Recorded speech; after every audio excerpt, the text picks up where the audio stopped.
من نمیدونم چرا ما ایرانی ها انقدر دنبال اینیم زود پولدار شیم.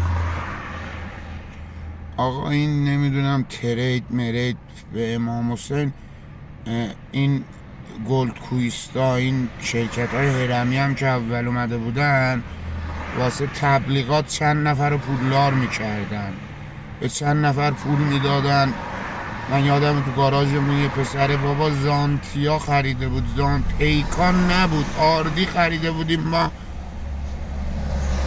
سال 82. آردی خریده بودیم، مردم آردی رو پژو رو تشخیص نمیدادن، زانتیا خرید.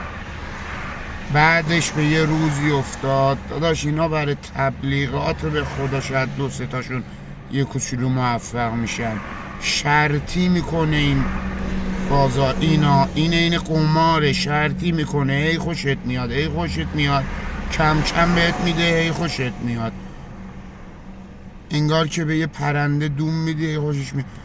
بعد یهو همه چیز تو میذاری، خداحافظ خداحافظ رفیق من، هموطن من، نکنید ناموسن. نمیشه اینجوری، نمیشه، باید زحمت بکشی پول دراری.